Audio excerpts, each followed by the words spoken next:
రావదా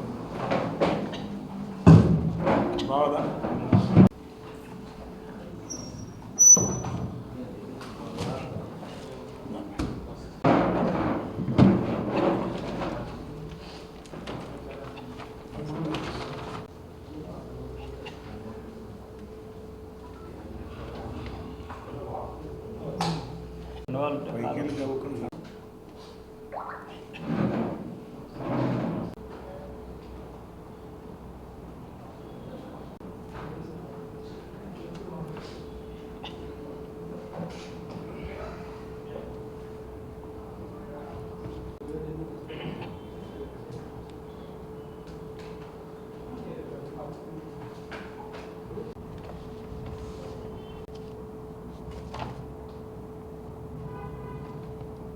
మరి ఈ మధ్యనే మొన్న 27వ తారీఖున చంద్రబాబు నాయుడు గారు ప్రత్యేకంగా అమరావతిలో ఈయన మాట్లాడిన మాటలు, ఈ మాటలు ఎలా ఉన్నాయంటే, అభివృద్ధి చేస్తే సంపద సృష్టించబడుతుంది, సంపద సృష్టిస్తే ఆదాయం పెరుగుతుంది, ఆదాయం పెరిగితే మళ్ళీ ఆ డబ్బుల్ని సంక్షేమానికి అభివృద్ధికి ఖర్చు పెట్టే పరిస్థితి వస్తుంది. ఇవన్నీ చేసి రాబోయే రోజుల్లో నేను చెప్పిన ఫిలాసఫీ ప్రకారం మోర్ మనీ ఉంటే మోర్ క్యాపిటల్ ఎక్స్పెండిచర్ పెడతాం, మోర్ గ్రోత్ రేటు వస్తుంది, మోర్ రెవెన్యూ వస్తుంది, సస్టైనబిలిటీ వస్తుంది. సస్టైనబిలిటీ వస్తేనే ప్రజలకి ఎండర్మెంట్ జరుగుతుంది, ఎంపవర్మెంట్ జరుగుతుంది. మేము చెప్పిన సూపర్ 6 ఇస్తాం, ఇంకా బెటర్గా ఇస్తామని చెబుతున్నారు. అంటే ఇంతకు ఇప్పుడు ఈయన చెప్పేది ఏంటంటే, ఇవాళ చంద్రబాబు నాయుడు గారు ప్రజలకి అరచేతిలో వైకుంఠం చూపించి ఎన్నికల ముందు ఎన్నిక హామీతో ఒక కనికట్టు చేసి, మాయామర్మం అనేది ఒక ఇంద్రజాలం లాంటిది, ఓ మాయను సృష్టించి నారా చంద్రబాబు నాయుడు గారు ది గ్రేట్ అనిపించుకున్నాడు. ఎట్టగెలుగు తన ముసుగు మొత్తం తీసేశాడు పాపం ఈ 27వ తేదీన. ఏ రకంగా తీశాడంటే, ఆయన ఏ హామీలైతే ప్రజలకు ఇచ్చి అధికారంలోకి వచ్చారో ఇవాళ హామీలన్నీ నెరవేర్చలేమని, పథకాలు ఇవ్వలేమని, 14 సంవత్సరాలు ముఖ్యమంత్రి చేసి మరో 5 సంవత్సరాలు ముఖ్యమంత్రిగా చేయబోతున్నటువంటి చంద్రబాబు నాయుడు గారు నిస్సిగ్గుగా ప్రకటించి ప్రజలను ఒక దగా మోసం చేశారు. సాక్షాత్తు సచివాలయంలోనే ఈ ప్రకటన చేయడం జరిగింది. ఎలాంటి సంకోచం లేకుండా, భయం లేకుండా, వణుకు లేకుండా ఒక చంద్రబాబు నాయుడు గారు మాత్రమే ప్రజల్ని ఇలా మోసం చేయగలడనేది మరోసారి నిరూపించుకున్నారు. చంద్రబాబు నాయుడు గారు అధికారంలోకి వస్తే చంద్రముఖిని మళ్ళీ లేపినట్టేనని, పులి నోట్లో తల పెట్టడమేనని మా నాయకుడు ఎన్నికల సమయంలో చేసిన హెచ్చరికలు కూడా మరోసారి ఈ రోజున నిజమయ్యాయి. మాట ఇచ్చి తప్పిన చంద్రబాబు నాయుడు గారు, మాట మీద నిలబడ్డ జగన్మోహన్ రెడ్డి గారిని ఇవాళ ప్రజలు గుర్తు తెచ్చుకుంటున్నారు. జగన్ గారి విశ్వనీయతను, ఆయన చిత్తశుద్ధిని, సంకల్పం ఎంత గొప్పవో మరోసారి ఈ సందర్భంగా ప్రజలందరూ కూడా గుర్తు చేసుకుంటున్నారు. ఈ 9 మాసాల పాలనలో ఆయన చెప్పుకుంటూ వస్తూ ప్రభుత్వం ఏర్పడై 9 మాసాలు కావస్తుంది. ఈ 9 మాసాల కాలంలో దాదాపుగా 1,19,000 కోట్ల రూపాయలు అప్పు తీసుకొచ్చారు. మరి అప్పులతో ఎక్కడ సంపద సృష్టిస్తున్నారు? ఎక్కడ సృష్టించారు? ఎన్ని ఉద్యోగాలు ఇచ్చారు? మీకు ఆర్థికంగా ఎక్కడ కలిసి వస్తుందో అవి మాత్రమే చేస్తున్నారనేది నిజం కాదా? చంద్రబాబు నాయుడు గారు ప్రజలకు నిజం చెప్పాల్సిన అవసరం ఉంది. పైగా జగన్మోహన్ రెడ్డి గారు ఒక ముందు చూపుతో ఒక మంచి విజన్తో సముద్ర తీరం ఆధారిత ఆర్థిక వ్యవస్థలకు శ్రీకారం చుట్టి ప్రభుత్వ రంగంలోకి 3 పెద్ద పోర్టులు హార్బర్లు నిర్మిస్తుంటే వాటిని మీ వాళ్లకు తెగ నమ్మాలనుకుంటున్న మాట వాస్తవం కాదా చంద్రబాబు నాయుడు గారు? ఆరోగ్య రంగంలో విప్లవాత్మకమైనటువంటి మార్పుని తీసుకొచ్చి కొన్ని మెడికల్ కాలేజీలను కట్టడంతో పాటు కొన్ని మెడికల్ కాలేజీలను శరవేగంగా నిర్మిస్తుంటే మొత్తంగా జగన్మోహన్ రెడ్డి గారు తీసుకొచ్చినటువంటి 17 మెడికల్ కాలేజీలు ఇప్పుడు మీ మనుషులకు తెగనమ్మే ప్రయత్నం చేస్తున్న మాట వాస్తవం కాదా చంద్రబాబు నాయుడు గారిని ఈ రోజున మేము అడుగుతున్నాం. ఇక సంపద ఎక్కడ సృష్టించబడుతుంది, ఎక్కడ జరుగుతుంది? సంపదలు ఏమైనా సృష్టిస్తున్నారంటే అది మీకోసం తప్ప, మీ నాయకుల కోసం తప్ప, చంద్రబాబు నాయుడు గారు మనుషుల కోసం తప్ప మరెవరికి కాదు. ఇసుక మద్యం ఈ మాఫియాలు నడిపి మీ కార్యకర్తల జేబులు నింపేటువంటి ప్రయత్నాలు చేస్తున్నారు. కానీ ప్రజలకు ఒక్క పైసా కూడా ఈ రోజున మీరు నగదుగా వేసినటువంటి పరిస్థితి లేదు. ఇసుక, మట్టి, క్వార్ట్జ్, ఫ్లయాష్ ఇలా దేన్ని వదలకుండా కూడా దోచుకుంటున్నారు. నియోజకవర్గాల్లో ప్రతి పనికి ఇంతన్ని రేటు పెట్టి అక్కడ మీ నాయకులకి కొంత ముట్ట చెప్పాల్సిందే. ఈ రకంగా సంపద సృష్టి మీ వాళ్ళకు జరుగుతుంది తప్ప ప్రజలకు కాదు, ఈ సమాజంలో ఉన్న యువతకి కాదు, నిరుద్యోగ సమస్యకి అంతకన్నా కాదు. అందుకే చంద్రబాబు నాయుడు గారు సంపద సృష్టి అన్నది వట్టి మాటలేనని చెప్పగానే చెప్పారు. తానిచ్చిన వాగ్దానాలను నెరవేర్చలేనని ముసుగు తీసేసి చెప్పారు. ఇప్పుడు ఈ విషయాన్ని ప్రజలకు నెమ్మదిగా స్లోగా ఎక్కించేటువంటి ప్రయత్నం చేస్తున్నారు. దాంట్లో భాగమే ఈ కొత్త నివేదికలు. తాను చేసినటువంటి సూపర్ 6, ఈ సూపర్ 7 వాగ్దానాలు అమలు చేయలేక ప్రజలకు ఇవ్వడానికి మనసు రాక, వారికి ఇచ్చేలా తగిన రీతిలో పరిపాలన చేయలేక, చేతకానితనంతో అసమర్థతో కొట్టుమిట్టాడుతున్న చంద్రబాబు నాయుడు గారు ఈ నేరాన్ని దీన్ని కూడా జగన్మోహన్ రెడ్డి గారి మీద ఆయనకు బురజల్లడానికి చూస్తున్నారు. ఆయన మీద నెట్టేయడానికే ఎప్పుడు కూడా కుట్రలు చేస్తూనే ఉన్నారు. ప్రపంచాన్ని తీవ్ర సంక్షోభంలోకి నెట్టివేసిన ఆర్థిక వ్యవస్థలను, తీవ్రంగా దెబ్బతీసినటువంటి కోవిడ్ లాంటి సంక్షోభంలో ప్రజలను కన్నబిడ్డల్లా కాపాడుకున్న ప్రభుత్వం మీద నిందలు వేసి తప్పించుకోవడానికి ప్రయత్నం చేస్తున్నారు. దాంట్లో భాగమే తాజాగా చెబుతున్నటువంటి వీరి ఆరోపణలు. ఇలా చెప్పుకుంటూ వెళ్తుంటే ఈరోజు ఇలా అబద్ధాల మీద అబద్ధాలు చెప్పి ప్రజలను తప్పుదోవ పట్టించడానికి చంద్రబాబు నాయుడు గారు నిరంతరం ప్రయత్నాలు చేస్తూనే ఉన్నారు. ఇక 5వ తేదీ ఏప్రిల్ 22లో ఆయన గారు ఊరూరా తిరుగుతూ ఈ రాష్ట్రం శ్రీలంక అవుతుంది, శ్రీలంక పరిస్థితికి రాష్ట్రం కోతవేటు దూరంలో ఉందని కూడా ఆయన ప్రచారం చేయడం జరిగింది.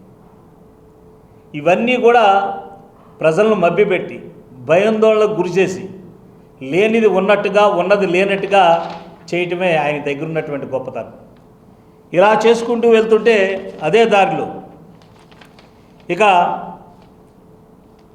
రాష్ట్రం అప్పులు ఏకంగా 12,50,00,000 కోట్లు, 12,50,00,000 కోట్లు అని చంద్రబాబు నాయుడు గారి వదిన గారు పురంధేశ్వరి గారు మరి 7/4/2024లో ప్రత్యేకంగా వదిన గారు కూడా మరి చంద్రబాబు నాయుడు గారికి ఒత్తాసు పలికి 12,50,00,000 కోట్ల రూపాయలు మరి అప్పుల ఊబిలో కూరుకుపోయిందని చెప్పడం జరిగింది. ఎన్నికలకు కొన్నాళ్ళ ముందు ఈనాడు దినపత్రిక ఒక ఆయన పట్టుకొచ్చి ఏం చెప్పించారంటే ఆయన్ని ఒక ఎకానమిస్ట్ కింద ఆయనకు బిళ్ళ తగిలిచ్చి ఆయనతో ఈ రాష్ట్రం అప్పు 14,00,000 కోట్లని ఆయనతో చెప్పించారు.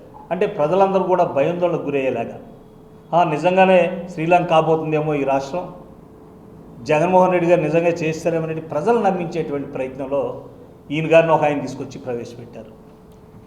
ఇలా తీసుకుంటూ వెళ్తే ఈయన ఇంత ప్రచారం చేసి చంద్రబాబు నాయుడు గారు ఏం చెప్పారంటే బాబు షూరిటీ భవిష్యత్తుకు గ్యారంటీ అన్నాడు. బాబు షూరిటీ భవిష్యత్తుకు గ్యారంటీ అని ఏం చెప్పాడండి? రాజమండ్రిలో సూపర్ 6 అంటూ హామీలు అంటూ ఇచ్చాడు. తరువాత అధికారంలోకి వచ్చాక తానిచ్చిన హామీలు నిలబెట్టుకున్నాడా? లేదు. తరువాత ఏప్రిల్ 2024లో మేనిఫెస్టో విడుదల చేసినప్పుడు కూడా హామీలకు నాది పూచే అని కూడా చంద్రబాబు నాయుడు గారు చెప్పడం జరిగింది. ఆ చంద్రబాబు నాయుడు గారు చెప్పేటువంటి దాని పరిస్థితిలో మరి ఈరోజు చూస్తే చంద్రబాబు నాయుడు గారు అధికారంలోకి వచ్చిన తర్వాత ప్రజలను మోసం చేయటానికి డబ్బులు లేవు, కొండల్లో అప్పులున్నాయి, చూస్తే భయం వేస్తుందని కథలు చెప్పడం ప్రారంభించాడు. ఏమిటి కథలంటే ఈయనకంట సూపర్ 6 ఎన్నికల ముందైతే అబద్ధాల మీద అబద్ధాలు ఉన్నది లేనట్టుగా చెప్పి ప్రజలను తప్పుదోవ పెట్టించి ఇప్పుడేమో ఆయనకి భయం వేస్తుందంట. ఆయనకి అంటే ఆయన ముఖ్యమంత్రి సీట్లో కూర్చున్న తర్వాత ఆయన చెప్పేటువంటి మాటలు ఇవి. ప్రజల్ని ఎన్ని రకాలుగా మోసం చేశారు, ఎన్ని రకాలుగా దగా చేస్తున్నారు. ఈరోజు కూడా ఈ సూపర్ 6ల గురించి చెప్పాలంటే అది పెద్ద మహాభారతంలో తయారైంది. ఇక ఈ రకంగా చంద్రబాబు నాయుడు గారు అధికారంలోకి వచ్చాక జూలై 10, 2024 ఆర్థిక శాఖపై రివ్యూ చేస్తూ రాష్ట్ర అప్పు 14 లక్షల కోట్ల రూపాయలు ఉంది అని లీక్ చేశాడు మెల్లగా. ఆయన దానిపైన అదే పనిగా ఎల్లో మీడియాలో ప్రచారం చేయడం కూడా, దానికి ప్రత్యేకంగా ఈటీవీలో క్లిప్పింగ్స్ కూడా 14 లక్షల కోట్ల రూపాయలని ప్రజలు భయభ్రాంతులు చేయటం, చదువుకున్న వాళ్ళు మేధావులు సైతం విస్మయం చెందేలాగా ఆశ్చర్యపోయేలాగా ఈ రాష్ట్రం ఇంత అప్పుల్లో ఉందా అనే విధంగా వీళ్ళు ఈనాడు దినపత్రికలో ఈనాడు క్లిప్పింగ్స్ ఇవన్నీ కూడా. ఆ తర్వాత అసెంబ్లీ తొలి సమావేశాల ప్రారంభం సందర్భంగా జూలై 22, 24 గవర్నర్ గారి ప్రసంగం, అందులో కూడా అబద్ధాలు చెప్పించారు. రాష్ట్రం అప్పు 10 లక్షల కోట్ల రూపాయలని చెప్పించారు. అది చాలా బాధాకరమైన విషయం. ఇది అదే అసెంబ్లీ సమావేశాల్లో రాష్ట్ర ఆర్థిక వ్యవస్థపై శ్వేతపత్రం విడుదల చేస్తూ రాష్ట్రం అప్పుల్లో కూరుకుపోయింది, రాష్ట్రం ఈ రోజున అప్పు 12,93,261 కోట్లంటూ మరో ఫిగరు ఈనాడు క్లిప్పింగ్ ద్వారా చెప్పించాడు ఈ చంద్రబాబు నాయుడు గారు. ఇది ఎంత దారుణం, ఇది విషయం దారుణమైనటువంటి విషయం. ఇన్ని రకాలుగా ప్రజలను తప్పుదోవ పెట్టిస్తూ చివరకు అప్పుల మీద అప్పులు తాను చేసిన అంకెలు నిజమని నిరూపించుకేందుకు చివరకు బడ్జెట్ను కూడా వాయిదా వేసుకుంటూ వచ్చారు, బడ్జెట్ కూడా పెట్టకుండా. కానీ నవంబర్ నెలలో ప్రవేశపెట్టిన బడ్జెట్లో మాత్రం ఈ రాష్ట్రానికి అప్పులు, ఈ 2 రాష్ట్రాలు విడగొట్టిన అప్పచెప్పినటువంటి అప్పుతో కలిపి, చంద్రబాబు నాయుడు గారు చేసిన అప్పుతో కలిపి, జగన్మోహన్ రెడ్డి గారు చేసిన అప్పుతో కలిపి ఉన్న అప్పు ఎంత ఈ రాష్ట్రానికి ఉందంటే 6,46,531 కోట్ల రూపాయలని ఆ రోజున బడ్జెట్లో ప్రవేశపెట్టినటువంటి అంకెలు మాత్రం ఇవి. మరి ఈ రకంగా ఎన్నికల ముందు చేసిన ప్రచారం అబద్ధం, ఇప్పుడు చెప్తున్న అంకెలు అబద్ధం, ఆర్థిక వ్యవస్థ అస్తవ్యస్తంగా అన్నది అంతకన్నా అబద్ధం. మళ్ళీ నిన్న అప్పుల మీద మరో కొత్త ఫిగర్ చంద్రబాబు నాయుడు గారు కొత్తగా చెప్పడం మరో విడ్డూరం. నిన్నటి వరకు కలిపి 9 లక్షల, మొత్తం కలిపి 9,75,000 కోట్ల రూపాయలని మళ్ళీ కొత్తగా ఇదో ఫిగర్ చెబుతున్నారు. అంటే అసెంబ్లీలో చెప్పింది ఒకటి, ఆ 6,46,531 కోట్ల రూపాయలు అనేది మొత్తం టోటల్గా ఆంధ్రప్రదేశ్కి అప్పు ఉన్న అప్పు ఒకటని అక్కడ నిజాయితీగా అక్కడ తేల్చడం జరిగింది అధికారులందరూ కూడా ఆ రోజున. మళ్ళీ కొత్తగా ఈ మధ్యన మళ్ళీ 9,70,000 కోట్లని మళ్ళీ కొత్తగా మాట్లాడుతున్నారు. పోనీ చంద్రబాబు నాయుడు గారు అప్పులు తీసుకురావడం లేదా? అంటే ప్రతి మంగళవారం ఆర్బీఐ తలుపు కొడుతూనే ఉన్నాడుగా. ప్రతి మంగళవారం ఆర్బీఐ తలుపులు కొడుతూనే ఈ 9 నెలల కాలంలో అన్ని రకాల అప్పులు కలిపి 1,19,000 కోట్ల రూపాయలు తీసుకొచ్చిన మాట వాస్తవం కదా. మరి వేటికి పెడుతున్నాడు అంటే, ఇది ఎక్కడ ఖర్చు పెడుతున్నాడు అంటే కేవలం ఆయనకి లాభాన్ని చేకూర్చే పనులకు, ఆయన సొంత మనుషులకు మేలు చేకూర్చేటువంటి పనులకు మాత్రమే ఇవన్నీ కూడా ఖర్చు పెడుతున్నాడు. మరి ఒక పక్కన ఈ అప్పులు చేస్తూ తీసుకొస్తున్నటువంటి డబ్బునంతా విధ్వంసం చేస్తున్నట్టు కాదా? మరి సూపర్ 6ల గురించి, సూపర్ 7ల గురించి ఆయన నాకు భయమేస్తుంది అన్నటువంటి వ్యక్తి మరి ఈ రోజున ప్రజలకు ఇచ్చిన మాటను నిజాయితీగా నిలబెట్టుకునేటువంటి పరిస్థితి లేదా? చేతులు ఎత్తేసి 27వ తారీఖున చెప్పిన మాటలు ప్రజలను ఎంత మోసం చేసినట్టు అయింది. అంటే ఈ సంవత్సరాంతం ఇప్పటికీ ఏ పథకం కూడా ఆ 1,000 రూపాయలు పెంచినటువంటి పెన్షన్ పథకం, ఏదో ఓ సింగిల్ గ్యాస్ బండ కొంతమందికి ఇవ్వడం తప్ప మీరు ఏమి ఇవ్వలేదు. సరే పోనీ ఈ సంవత్సరాంతం ఇవ్వనటువంటి అన్నీ కలిపి రేపు 2వ సంవత్సరం ఇస్తారా మొత్తం కలిపి? లేదు, రేపు సంవత్సరం కూడా ఇవ్వకుండా 3వ సంవత్సరం మొత్తం అన్నీ కూడా ఎన్నికల ముందు మీకు 4,000 రూపాయలు పెన్షన్ ఇస్తాను, 4,000 రూపాయల పెన్షన్ 4,000తో పాటు 3 నెలలు ఆ 3,000 ఇస్తున్నటువంటి జగన్మోహన్ రెడ్డి గారు ఇస్తున్నటువంటి 3,000కి ఆ 3 నెలలకు కూడా 1,000 చొప్పున పెంచి ఆ 3,000, 4,000, 7,000 ఇస్తానని చెప్పినట్టుగా మీరు ఇచ్చినట్టుగా ఈ డబ్బంతా కలిసి రేపు సంవత్సరం కల్పిస్తారా? లేదు రేపు సంవత్సరం కూడా ఆపేసి మరు సంవత్సరం వరుసలై 3 సంవత్సరాలతో కలిపి 3 సంవత్సరాల పథకం, ఒక్కో పథకం అన్నీ కూడా అలా ఇస్తారా? మీరు బాధ్యత గల ఒక ముఖ్యమంత్రిగా, సీనియర్ ముఖ్యమంత్రిగా, ప్రజలను నమ్మించి ఓట్లు వేసుకుని గద్దె మీద కూర్చున్నటువంటి ఓ ముఖ్యమంత్రిగా మీరు ప్రజలకు చెప్పవలసిన అవసరం ఉంది. ప్రజలు ఎదురు చూస్తున్నారు. గత ప్రభుత్వంలో ఉన్నటువంటి అమ్మఒడి లేదు, గత ప్రభుత్వంలో ఉన్నటువంటి రైతు భరోసా లేదు, గత ప్రభుత్వంలో ఉన్నటువంటి ప్రతి సంవత్సరం 18,750 రూపాయలు ఇచ్చేటువంటి పథకం లేదు, గత ప్రభుత్వం ఇచ్చినటువంటి చేనేత వారికి ఇచ్చినటువంటి పథకాలు లేవు. అంతేకాకుండా చదువుకున్నటువంటి బిడ్డలకు ఇచ్చినటువంటి విద్యా దీవెన, వసతి దీవెనకు కూడా లేవు. ఏదో అరకొరగా వేసామని చెబుతున్నారు. ఇవన్నీ ఏమిటి? ప్రజల్ని ఎంతకాలం మోసం చేస్తారు? ఇది మోసపూరితమైనటువంటి ప్రభుత్వమా? చెప్పండి మీరే. ఎన్నికల ముందు చంద్రబాబు నాయుడు గారు బిడ్డ అయినటువంటి లోకేష్ గారు అన్నారు, సూపర్ 6 అమలు చేయకపోతే నా కాలర్ పట్టుకోండి అని చెప్పడం జరిగింది. సూపర్ 6 పథకాలు అమలు చేయకపోతే నా కాలర్ పట్టుకుని అడగండి అని చెప్పడం జరిగింది. నిజంగా ఈ రోజున కాలర్ ఎవరు పట్టుకోవసరం లేదు.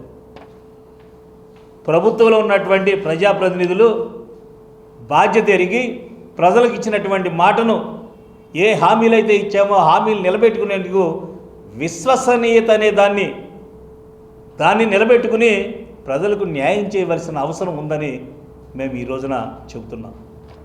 అంతేకాదు, మీరు ఇప్పటి వరకు కూడా ఇంకా చేస్తారని ఎదురు చూస్తున్నటువంటి పథకాలకు ప్రజలను మోసం చేస్తున్నారని మేము ఈ రోజున వైఎస్ఆర్ కాంగ్రెస్ పార్టీ ఏలూరు జిల్లా అధ్యక్షులుగా ఈ 7 నియోజకవర్గాల ఇన్ఛార్జీలు, నాయకుల తరపున, ప్రజల తరపున ఈ రోజున మేము ఖండిస్తున్నాం.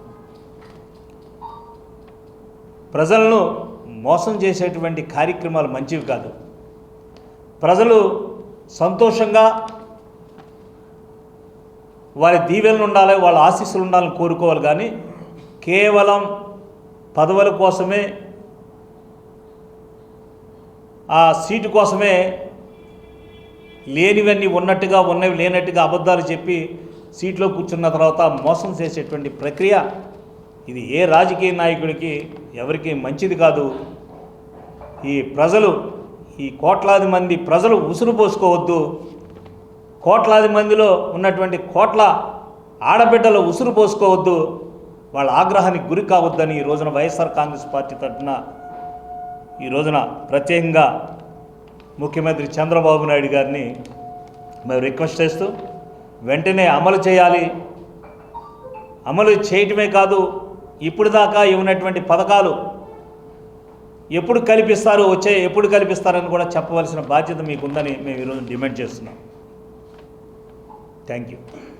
రోజున ఏలూరు వైఎస్ఆర్సీపీ జిల్లా కార్యాలయం నందు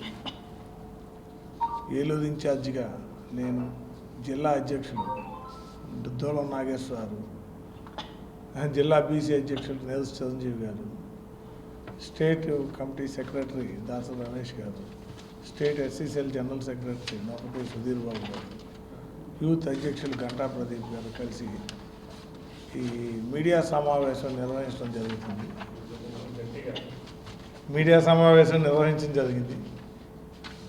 ఈ మీడియా సమావేశంలో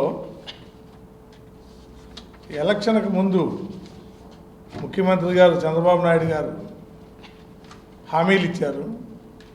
సూపర్ 6 హామీలను ఇచ్చి ప్రతి మీటింగ్లోనూ ఈ సూపర్ 6 హామీలు మేము అమలు చేస్తాం, ప్రజలందరికీ మేము చేతుల్లో ఉండి అందరికీ ప్రతి ఒక్క హామీ నెరవేరుస్తాం, ప్రజలకి జగన్మోహన్ రెడ్డి గారు బటన్ నొక్కి వేస్తున్న దానికన్నా మేము మంచి సత్ఫలితాలు ఇచ్చే పథకాలు ఇస్తామని చెప్పి ఊరూరా తిరిగి చంద్రబాబు నాయుడు గారు హామీలు ఇచ్చారు. గెలిచిన మొదటి రోజు నుంచి సుమారు 9 నెలల కాలంలో ఏ రోజు కూడా చంద్రబాబు నాయుడు గారు ఒక్క హామీ కూడా అమలు చేయడానికి ముందుకు రాలేదు సరికదా. ప్రజలందరినీ మభ్య పెడతా, అందరితోటి రేపు చేస్తాం, మాపు చేస్తాం. మన ముందు మాజీ ముఖ్యమంత్రి జగన్మోహన్ రెడ్డి గారు ఈ ప్రభుత్వాన్ని అప్పుల ఊబిలో నింపేశారు. ఇది ఇంకో శ్రీలంక చేసేసి వెళ్ళిపోయారు. కాబట్టి నేను దాన్ని ఈ సంపదను సృష్టించే విధంగా నేను ముందుకు నడుస్తా. ఈ హామీలన్నీ మళ్ళీ ఎలక్షన్ ముందు మరింకో హామీలాగా చెప్తాను తప్ప నేను హామీలు పూర్తి చేయలేను అని చెప్పి మొన్న 25వ తారీఖు నీతి ఆయోగ్ మీటింగ్ నందు సచివాలయం సాక్షిగా చెప్పారు. కాబట్టి చంద్రబాబు నాయుడు గారు, మీరు ప్రజలందరినీ ఇలా మభ్యపెట్టి మోసం చేయడం కరెక్ట్ కాదు. మీరు సూపర్ 6 హామీలని మీరు ప్రజలకు చెప్పారు. అదే నమ్ముకుని ప్రజలు తమ పిల్లల్ని మీరు ప్రతి విద్యార్థికి 15,000 ఇస్తారని ఆశించి ఆ నమ్మకంతో వాళ్ళ పిల్లలందరినీ కూడా రాజశేఖర రెడ్డి గారు అడుగు జాడల్లో పిల్లలందరికీ ఇంజనీరింగ్ చదువుకున్న ఆ యొక్క విద్యా దీవెనలు ఇచ్చి వాళ్ళందరూ ఇవాళ మంచి ఉద్యోగాల్లో వెళ్తానికి సహకారం చేశారు. మీరు అలా ప్రతి పిల్లవాడికి ఇస్తున్నారు. ఇంట్లో 3 4 15,000. అదే బాటలో వాళ్ళు ఎదురు చూసి ఇవాళ ఫీజులు కట్టలేక పిల్లలకు హాల్ టికెట్లు రాక చాలా ఇబ్బంది పడుతున్నారు. అలాగే రైతు భరోసా జగన్మోహన్ రెడ్డి గారు అన్నా టైంలో 3 నెలల్లో సంవత్సరంలో 3 సార్లు 13,500 రూపాయలు ఆయన ఇచ్చిన దానికన్నా ఎక్కువ ఇచ్చి ప్రజలందరూ మన్ననలో, రైతుల మన్ననలో పొందారు. మీరు దాన్ని 20,000 చేస్తానని చెప్పి హామీ ఇచ్చి ఇవాళ నా దగ్గర ధనాగారంలో డబ్బు లేదు, నేను కాబట్టి ఏమి ఇవ్వలేను, నేను మళ్ళీ ఎలక్షన్ ముందు మళ్ళీ హామీ చెప్తాను, నన్ను నమ్మండి అంటున్నారు. మిమ్మల్ని ప్రతిసారి నమ్మి ఈ ప్రజలంతా మోసపోతున్నారు. కాబట్టి చంద్రబాబు నాయుడు గారు మీ మోసపూరితమైన హామీలను మీరు అన్నీ కూడా అమలుపరిచి ప్రజలందరినీ కూడా వాళ్ళు అప్పుల ఊబిలోంచి రాష్ట్రాన్ని కాదు ముందు వాళ్ళలో పిల్లల్ని చదివించుకోలేక మీ ఆరోగ్యపరంగా మీరు ఎక్కడా కూడా ఆరోగ్యశ్రీలను ఆపేయటం వలన ఎవరో హాస్పిటల్కి వెళ్ళాలంటే భయపడి ఆ ఫీజులు కట్టలేని పరిస్థితుల్లో ఉన్నారు. కాబట్టి ముందు అవన్నీ అమలుపరచండి. అలాగే జగన్మోహన్ రెడ్డి గారు ఆయన అధికారంలో ఉన్నప్పుడు 17 మెడికల్ కాలేజీలు మన ఆంధ్రదేశానికి ఆయన శాంక్షన్ సెంట్రల్ గవర్నమెంట్ నుంచి తెచ్చి వాటిలో చాలా వరకు పూర్తి చేసి అన్నిటిలోనూ పిల్లల్ని ఎంట్రన్స్ ద్వారా వాటిల్లో చదువుకోవడానికి ముందుకు తీసుకొచ్చారు. మీరు ఈ 9 నెలల్లో ఆ 17 కాలేజీలను మీ యొక్క అనుచరులకు వైద్య వృత్తిలో ముందుకు వచ్చే మార్గం సుగమం చేయాలని కోరుకుంటూ ఈ హామీలన్నీ అమలుపరచాలని తెలియపరుస్తూ మా ఏలూరు వైఎస్ఆర్సీపీ పార్టీ తరఫున మేము డిమాండ్ చేస్తున్నాం. Thank you.